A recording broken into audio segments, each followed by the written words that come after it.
I'm Matthew Jane from Education Executive. This is a podcast from the BETT Show 2011.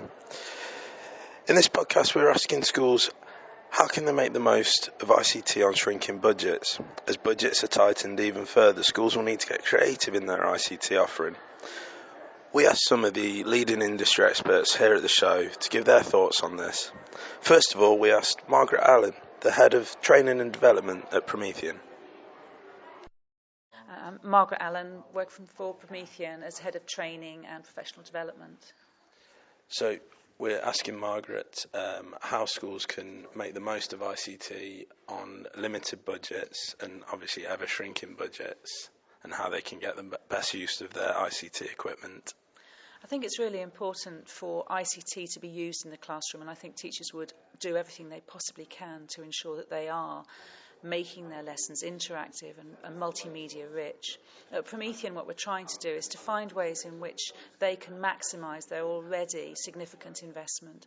So things like the way in which they use the software. If the software is being used effectively, then obviously the board is being used effectively. Working with publishers, we can find ways of using their very good quality material, putting them into our format, which adds another layer of experience and fun and teaching and learning opportunity through books, but using the technology to bring that alive.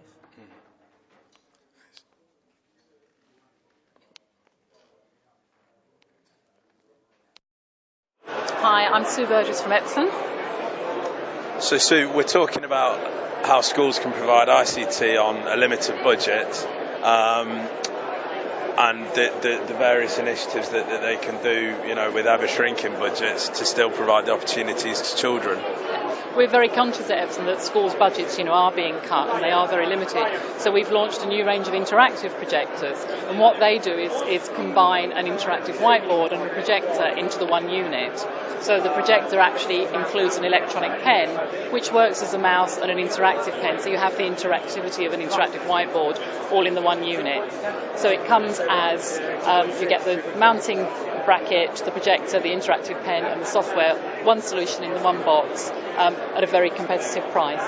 And that can enable any surface basically to become an interactive space. Yeah, any surface. And the latest ones that we've launched at BETT today are actually you can mount vertically, so you can then project onto a tabletop so the class can stand around the table and all work together. John Botham, Education Director of D-Link Europe.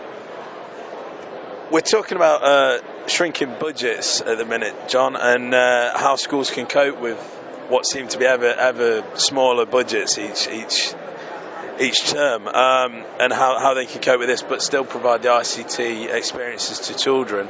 So I mean, if you could just outline some of the challenges and how schools can deal with this. Sure. I think you hear the phrase a lot, we're all in this together, except the bankers. But we are all in it together, and I think that there are shrinking budgets. I'm not necessarily convinced that they will affect schools directly, but I think there is a hidden agenda which will affect schools in the fact that a lot of the support service that they use, because we know that local authorities are going to take the brunt of these cuts, may have to reduce some of their teams that they originally had. And this will affect schools because they may not be able to buy the service back anymore, and they may not be able to get the information that they got before, and they certainly won't be able to get the training. I think that's where budgets will impact on schools directly. A training budget, because you've got to cover the class when the teacher goes out, it's £175 a day plus, you've got to pay expenses. That will be difficult for small schools in particular, and unless they have a training budget already aligned, that may actually not happen. In addition to that, if the local authorities are taking the brunt of the cuts, then there will be a difficulty in schools being able to work together, because traditionally the local authorities made that happen. So they're the things that I consider are to be the challenges facing us now.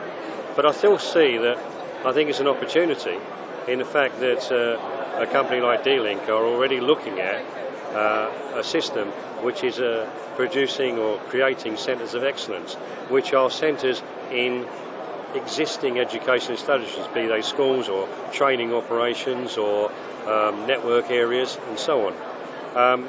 We're looking at 13, mainly because 9 English regions, Scotland, Wales, Northern Ireland and Ireland.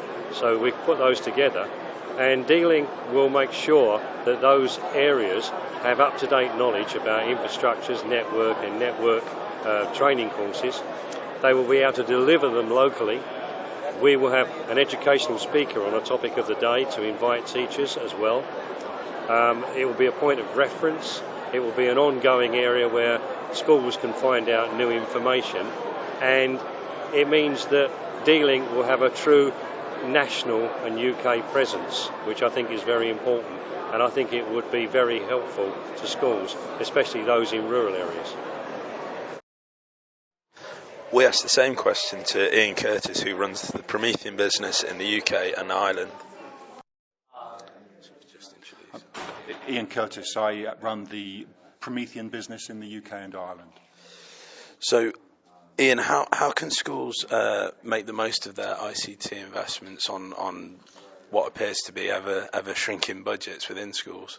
I mean, you're right, Matt, that schools are going to continue to face budget pressure over the next 12 months. We think there's a couple of things that are important. Firstly, the new technologies that we're launching here at BETT this week are designed to make teachers' use of interactivity in the classroom that much more straightforward by building more intuitivity into the way that they can use the board.